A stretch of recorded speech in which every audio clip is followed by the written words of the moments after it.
1. After my daughter got a direct admission to Peking University, she announced that she was cutting ties with me. I have my real mom. You're just the woman who messed up my parents' marriage. I got kicked out of the graduation party and wandered the streets in a daze before getting hit by a car. Before dying, I heard her and her dad say, "Don't bother saving her, better if she dies. We can get a hefty compensation." When I opened my eyes again, I was back to the year she finished her entrance exams. Relatives and friends were congratulating me as Kitty got into a prestigious high school. I was throwing her a celebration party that day. During dinner, everyone was chatting, praising Kitty, and occasionally complimenting me on how well I raised her. Kitty wore a new princess dress I bought for her. Her lips were downturned, and she eyed me with disdain. She muttered under her breath, "If you weren't so useless, I'd drop out and see what you'd still have to show off then. Just wait, next time I'll purposely fail and see how Dad deals with you." Her words hit my ears, and a sense of disorientation washed over me. Seeing Kitty's smug face, images of me getting fatally hit by a car in a past life flashed before my eyes. A surging hatred rose from the depths of my heart. Next to me, my sister-in-law noticed my absent-mindedness and spoke up. "Sis-in-law, high school's crucial. You can't slack off managing Kitty. The Whites have entrusted a potential Tsinghua or Peking University student to you. You need to keep up with her studies." Before I could respond, Kitty sharply countered her aunt. "Mind your own business. I don't want her hanging around me. I want to live on campus. Who wants to be stuck with her every day?" Her aunt gave her a disapproving look, rebuking her. "Listen, kid, high school is tough. The school's food can't match your mom's cooking, and those dorms are nowhere near as comfy as outside." I snapped back to reality, watching the aunt-niece duo exchanging words. I chuckled inside. She's not my mom, she's just a homewrecker. My mom is Belen, not her. Kitty stubbornly corrected her aunt.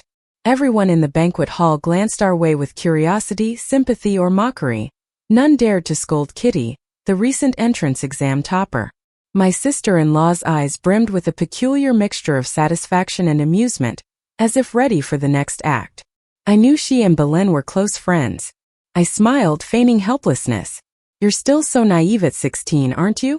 When I married your dad, your real mom's kids were already running errands." My sister-in-law's mouth twitched slightly. "Now that you're older, I must respect your wishes too. Don't worry, I won't shadow you through high school. We can make a pact here and now, shall we?" I mustered a look of benevolent indulgence. Kitty, sensing triumph, smugly replied, "That's more like it, but you better keep your word." Of course. All these relatives and friends can bear witness. A few simple exchanges showed everyone my vulnerable status within the Whites family. My sister-in-law seemed flustered when she heard me agree not to shadow Kitty. "Sis-in-law, Kitty's just a kid who doesn't know any better. Do you have to mess around too?" I interrupted her. "Today is Kitty's celebration and she calls the shots. Come on, let's raise a glass to her topping the city exams. Shadowing a high schooler means what exactly? It's waking up before the birds and sleeping late at night, taking her to countless extracurricular classes, crafting the perfect balanced meals, all while enduring her sharp tongue. In my last life, I shadowed her for 3 years and aged significantly. While she secured her place at Peking University, I developed nerve-related issues and suffered from chronic insomnia. And now they expect me to do it for free again? No way, especially considering I died because of her last time. My husband, James, had been married before. Kitty was his and his ex-wife's daughter. They divorced when Kitty was 3. By then Belen was secretly pregnant with someone else's child.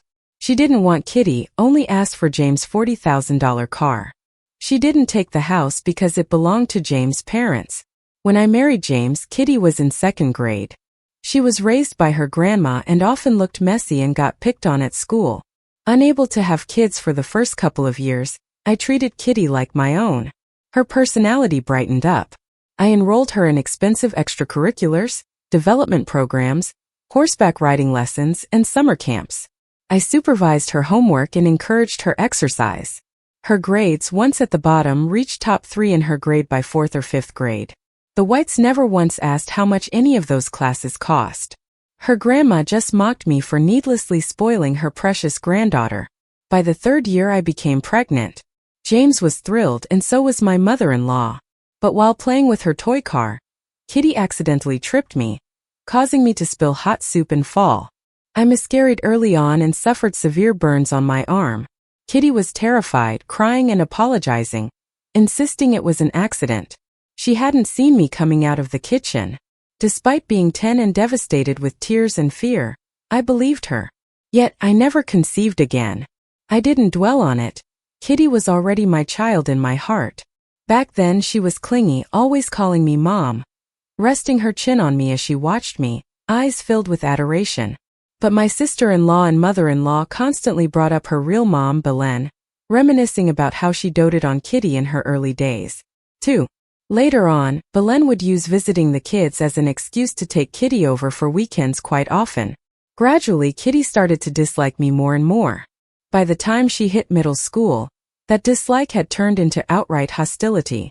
After the graduation party on the way home, Kitty sat in the back seat of the car and told me she was going to a friend's place for a couple of days and wouldn't be coming back during that time. I wasn't surprised by her request. Her leading man, a troublemaker named Rex, was about to make his entrance. She was planning to accept Rex's invitation to stay at his mansion for a couple of days. In my previous life, it was my desperate attempts to keep her away from that bad influence that made her resent me. During her freshman year, her grades suddenly plummeted, and she secretly got a tattoo and took up smoking. After speaking with her classmates, I found out she was dating a second-generation wealthy kid named Rex. Once I was aware of the situation, I was strict with her. I also warned Rex to keep his distance from my daughter, because I knew guys like Rex would never marry someone from a restructured divorced family like hers. The wealthy cared more about matching family status. I didn't want Kitty to become his plaything. I even tried to convince Kitty to quit this relationship and focus entirely on her studies. I didn't expect Rex to go abroad 3 months later, but Kitty thought I forced him to leave. Eventually, after hiring expensive tutors, her grades got back on track. However, after she got a recommendation spot for Peking University, I was the first person she wanted to get rid of. As I was hit by a car and lay dying, I kept thinking about what I did wrong to make her despise me so. Now I have the answer. Some people are just ungrateful. No matter what you do, they never appreciate it. But now Kitty's still a minor. As her guardian, I need to consider her safety. Even though I knew from my previous life she was staying over at Rex's, I still asked, "Where are you going and with who?" She was a bit impatient. "Do you really think you're my mom?" I said, "A friend." Pressed on. Friends can be boys or girls. Are you going to a boyfriend's or a girlfriend's place? Seeing my persistence, she suddenly changed her tune and said, "Actually, I wanted to go to my mom's for a couple of days before school starts. I was afraid you wouldn't let me, so I lied. So ask her to send me a text. Let me know when you're going, how long you'll be there, and when you'll be back," I said. I just didn't want it to become my problem if something happened to her and her dad and grandma came after me. While Kitty used her smartwatch to text, she muttered under her breath, "So annoying. She can't have her own kids and just keeps meddling in my life." I looked in the rearview mirror and saw the extreme annoyance on Kitty's face. I was so angry I almost blew a fuse. I wanted to tell her that if it wasn't a legal obligation, I wouldn't care what she did. When we got home, James, who was supposed to be on a business trip, was sitting on the sofa watching TV. I recalled he must have rushed back after getting a call from his ex-wife. Before that, I called him several times asking him to come to Kitty's graduation party, but he always said he was too busy with work. But as soon as his ex-wife complained he didn't care about his daughter, he dropped everything to come back. There's a saying, there's nothing like a first love. Kitty saw her dad and happily ran into his arms. James gently patted her head and said, "Sorry, Kitty. I was too busy with work and missed your graduation party. That was my fault. As an apology, what gift do you want? I'll get it for you." Kitty shot me a defiant look and coquettishly told her dad, "I want the latest phone, and I want to keep taking painting classes." James looked my way for approval. Unlike before, I didn't try to stop him. I just said mildly, "You're her father, it's your call." Over the years, I've only allowed Kitty to use a smartwatch, and she had a special tablet for schoolwork. I never got her a phone because I noticed she easily got addicted. When she did have a phone, she barely ate, her eyes were red from staying up late, and she wouldn't put it down. As for the painting classes, they were one of many extracurriculars. I paid for 6 years of lessons at $18,000 a year, but her art was still terrible. Considering her heavy middle school workload, I had her quit painting to take pricier tutoring instead. Her grades improved steadily, but she complained about my controlling ways and said she felt like a puppet. So now I wouldn't stop her. It's her choice. As long as I don't have to pay for it. Kitty, seeing James hesitate, was a bit miffed. Dad, can't you stop letting her control everything? It's not like it's her money. What right does she have to say anything? I chuckled. I really don't care. As long as your dad's paying, it's whatever. Ridiculous. Does she really think her education is funded by James? He couldn't cover her $10,000 plus annual expenses for tutoring and extracurricular activities. If I hadn't been the one spending both money and effort, wearing myself out shuttling her to and from different classes, does she think she'd be the top of her class? Something in my cold demeanor must have set James off, because he suddenly snapped, "What do you mean? You're saying I didn't pay? Even if you did, you used my salary. James did give me 7,000 yuan a month. But that wasn't even enough to cover our family's daily expenses, let alone Kitty's training fees." Feeling his accusatory glare, my heart sank. I didn't bother explaining because it would have been a waste of breath. Think whatever you want. From now on, you handle all her expenses directly. And you don't have to give me your 7,000 yuan a month anymore. Kitty's face lit up when she heard that. Dad, you should just give your salary to Grandma, then I won't have to look at her face every time I need pocket money. 3. James got even angrier after hearing that. Grace, is this how you usually treat Kitty? You give her attitude even when she asks for some pocket money? Have you been using my salary to support your own family? I looked at this distorted-faced man in front of me, and suddenly realized that I didn't know him at all. Everything Kitty wore, from clothes to shoes, were designer brands, and each private tutoring session cost over $1,000. If he was paying attention, he'd know that $7,000 wouldn't even cover the drinks for the graduation party we threw for his daughter. Disappointment doesn't even begin to describe how I felt. Fine. James, from today onwards, leave me out of your and your daughter's issues. I won't deal with your crap anymore. Push me to the limit and don't blame me for losing it. With a loud smash, I threw the glass on the table onto the ground, scattering shards everywhere like leaping fairies. Kitty and James stood there dumbfounded. After 8 years of marriage to James, this was the first time I had blown up like this. The next morning, Kitty was standing in the middle of the living room with a little suitcase. When she saw me walk out of the bedroom, she gave a disdainful pout, looking at me with disgust. I have to admit, she learned that expression perfectly from her grandmother. Where's my baseball cap I bought in South Korea? Hurry up and find it. I'm heading out. Kitty's tone was as matter-of-fact as always. I gave her a once-over with a mocking look, bypassed her, and headed straight to the kitchen. She stamped her foot in frustration behind me. What kind of look was that? And didn't you hear me? I said find my baseball cap. I treated her yelling as background noise at this point, not even bothering to give her another glance. What are you two bickering about first thing in the morning? Can't you give it a rest? James emerged from the study, having slept there after my blow-up the previous night. Seeing him, Kitty raced over and clung to his arm, ready to tattle. Dad, you need to get this woman in line. I asked her to help me find a baseball cap and she just ignored me. James looked visibly weary and sighed. Grace, can you just help Kitty find it? It's a small thing. I smirked sarcastically. What, am I holding the hat? Can't she look for it herself? Kitty tilted her head smugly. Why should I? You live off my dad, your main job is taking care of me. What's wrong with asking you to find something?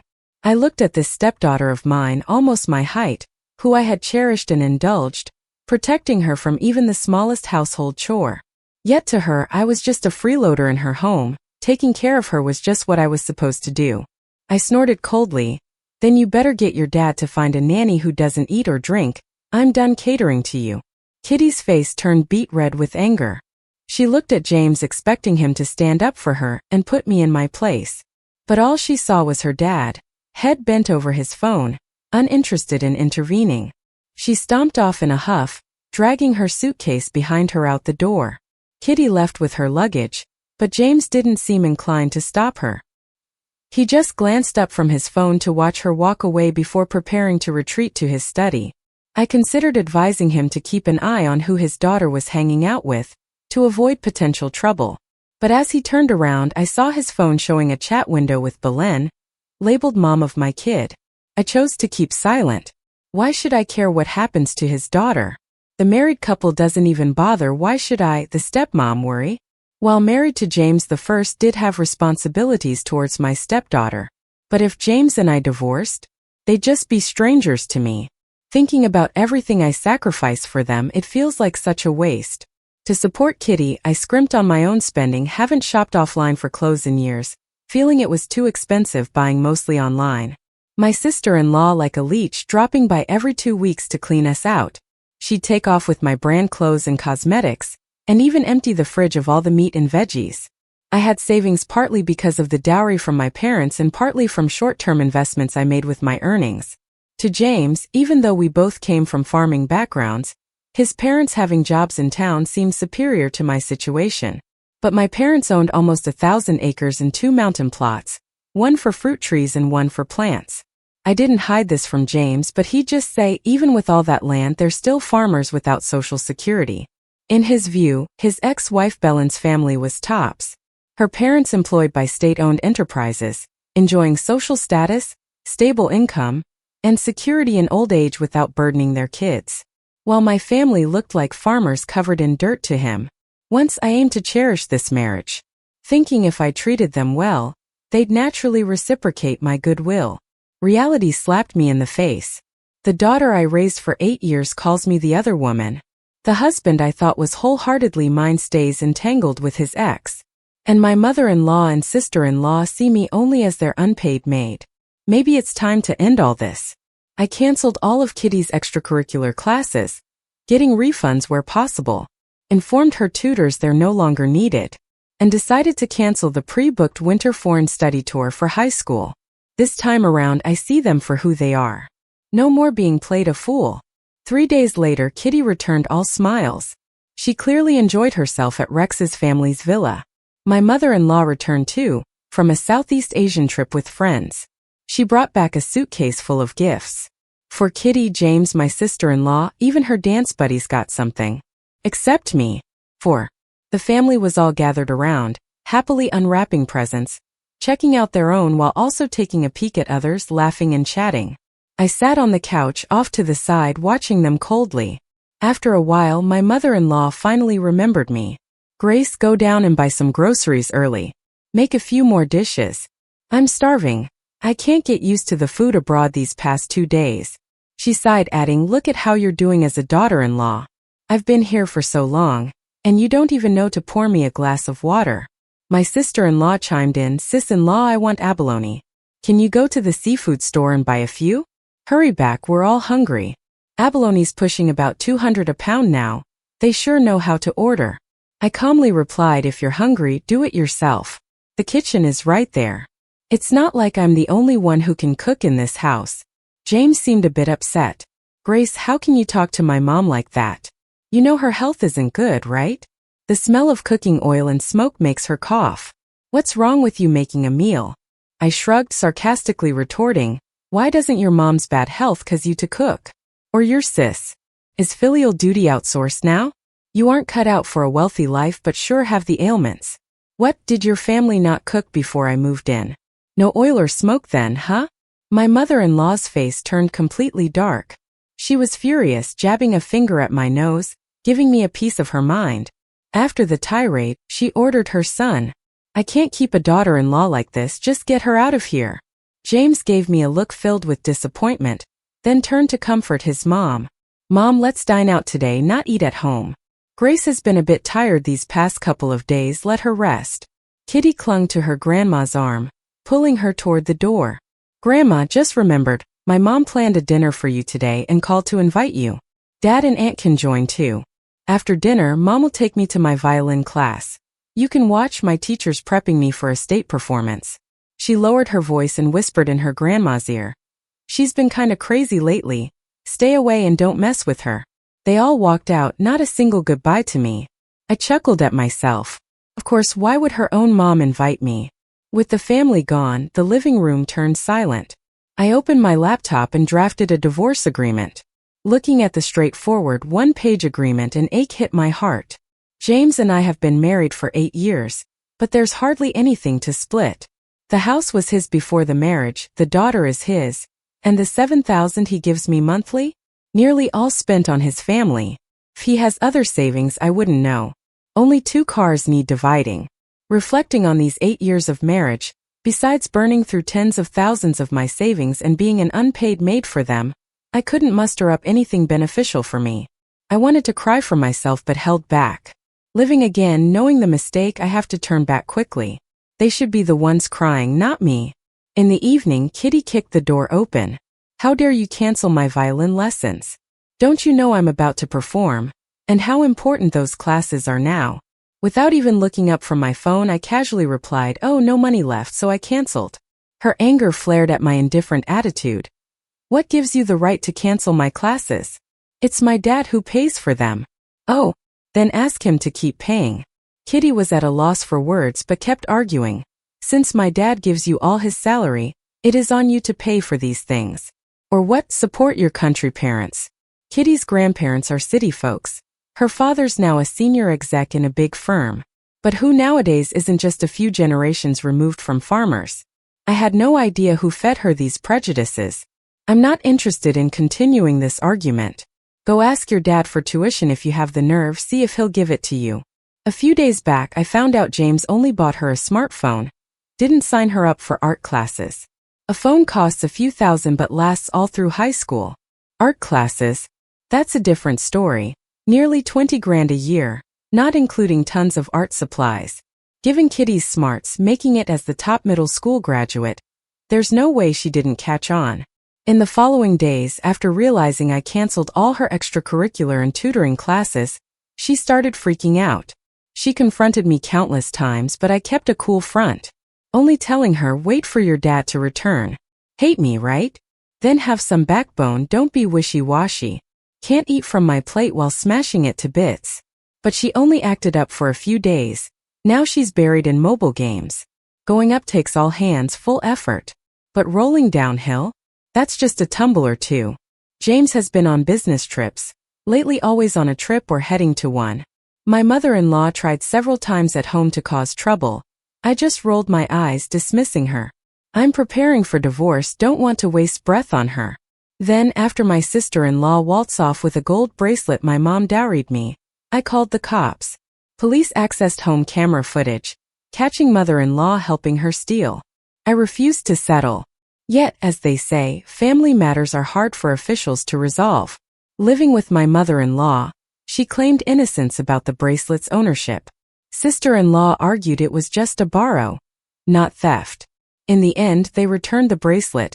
She got a slap on the wrist and wrote an apology note. Just like that, settled. At this point, things between me and the Whites were utterly torn. 2 days later, James finally returned. Judging by his figure, the trip wasn't tough. He's grown plumper, slightly greasy. Once inside, I handed him the divorce papers. He gripped the sheet, frowning tightly. Grace, even a circus has a closing time.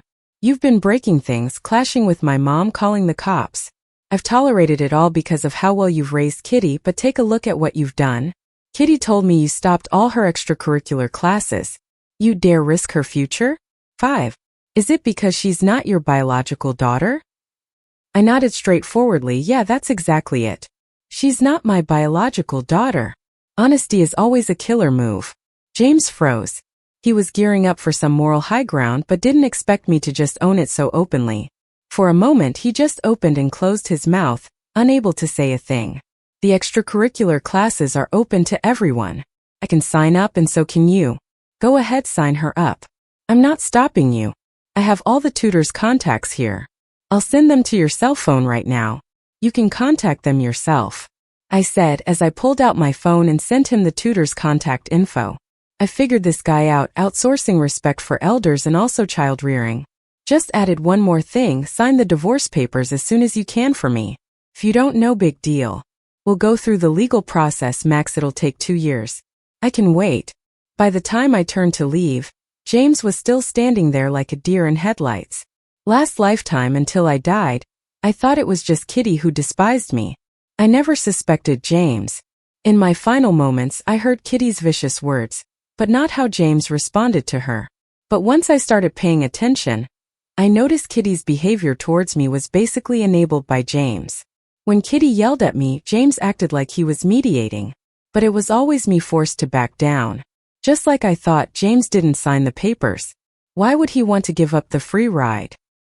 He's been pretending to be deaf and blind all these years. There's no way he hasn't noticed how much I've given to this family. No worries.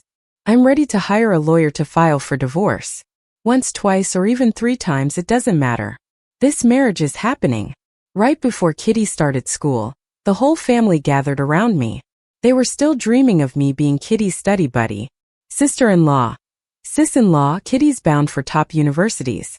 If she doesn't make it, it'll be your fault. Mother-in-law. All you'd have to do is rent a place nearby. Cook a bit, do some laundry, it's actually just to enjoy yourself. James, you graduated from a top school yourself, see if you can tutor her. And if not, we'll hire more tutors for Kitty. Calmly, I pulled out a freshly signed contract from my bag and waved it at them. Sorry, I just signed a contract to lease 500 acres of farmland. I'm gonna be farming.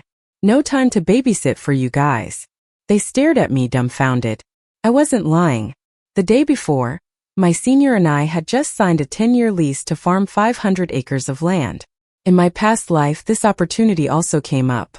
My senior said the government wanted to create a model farm in collaboration with an agricultural research institute. He asked if I was interested in co-managing it because he knew my parents were also into farming.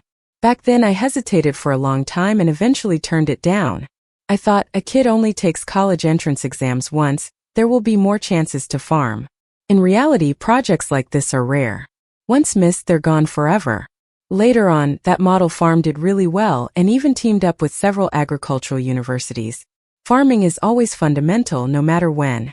So in this life, the moment my senior asked if I wanted in, I jumped at the chance. Guess it's that farmer's blood in me. The thought of farming just excites me. What about Kitty then? James looked back and forth between my contract and me. I replied coldly, isn't she supposed to live on campus? I recall at her graduation party, she demanded it herself, with family and friends as witnesses. Surprisingly, Kitty sided with me. Yeah, I requested it. I don't need her as my study buddy. If she has to come with me, I'll just quit school. The other 3 exchanged puzzled looks. I get Kitty. If I'm with her, how could she freely date Rex? After those few days together at the villa, I guess the 2 of them have made it official. Of course, she doesn't want me hanging around. Lately, I've been busy prepping the farm, working on soil treatment and improvements for planting. My senior and I have been shuttling between the Agricultural Research Institute and the fields, with no time to handle the Whites' affairs. Ever since I entrusted a lawyer to file for divorce, I've moved out from the Whites and settled into a cozy little place near the farm. Just when I was about to transform the cottage into a dreamy, flowery, and veggie-filled retreat, I got a call from Kitty's high school teacher. The teacher told me Kitty had been skipping classes, staying out all night, and her grades were suffering. Since school started, she'd been sleeping through classes, and it wasn't until a recent room check that they found out she'd been sneaking her cell phone under the covers. Spoken with a serious tone, the teacher asked me to visit the school soon. Since I'm still Kitty's mother on paper, I assured the teacher I would. I called James to ask him to go to school. He said he was on a business trip and begged me to cover for him. Another trip, huh? Last life I was always tutoring, so I never knew if he was even home. Now it just seems fishy. I went to the school. The teacher also called Kitty into the office. Seeing me next to her teacher, Kitty's face immediately darkened. What are you doing here? Teacher, Kitty, your mother's here at my request, to talk about your recent performance at school. Kitty knew what was coming and clammed up. Teacher, Kitty's mom, school's not a place to just drop kids and forget about them. You need to pay attention to her mental and emotional health because... The teacher glanced at Kitty, hesitant to continue. First crushes are understandable, but staying out all night isn't something students your age should be doing. The teacher said meaningfully. Kitty blushed a deep crimson. I put on a look of heartfelt disappointment. Kitty, how did you get like this? Remember when I wanted to be there for you? But you insisted you could handle things yourself? Look at what's happened now. 6. Teacher, don't worry. I'll rent a place near the school and keep a close eye on her, I assured. From now on, I'll drop her off in the morning and pick her up in the evening. No more of what happened before. I patted my chest as I promised the teacher. The homeroom teacher nodded with satisfaction. I believe in you. If you can raise a top scorer in the high school entrance exams, it shows you're focused on your child's education, she said. But Kitty wasn't having it. At this moment, she was likely lost in the love dream Rex had spun for her. She couldn't stand having me ruin it. She glared at me fiercely. I don't need you to control me. You're not my mom, so why do you even care? The homeroom teacher was stunned, her eyes wide in shock. Kitty turned to the teacher and said, Teacher, I've made mistakes, but I'll fix them myself. Please don't call this woman to school anymore. She's not my mom. She's the woman who wrecked my parents' marriage. She already divorced my dad. There was too much information. The teacher seemed a bit dazed. I gave her a sorry look and handed her a piece of paper with Kitty's real parents' phone numbers on it. Teacher, here are the contact numbers of her biological parents. Please reach them in the future, I said, wiping tears from the corner of my eyes as I left the office. Outside the office, I cracked a smile. I was sure I wouldn't be pestered by these annoying calls until my divorce was finalized. I could finally focus on farming. 3 months slipped by unnoticed. Unsurprisingly, my first divorce filing was denied. But by then I noticed something odd with James.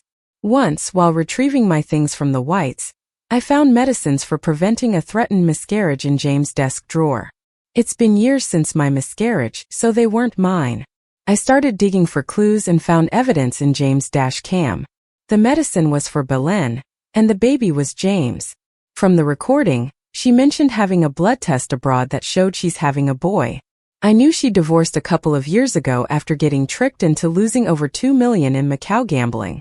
Her ex helped with the debt before divorcing her. She got nothing in the settlement, and her son stayed with the father. I didn't expect her to return to James. It seemed my mother-in-law and sister-in-law knew.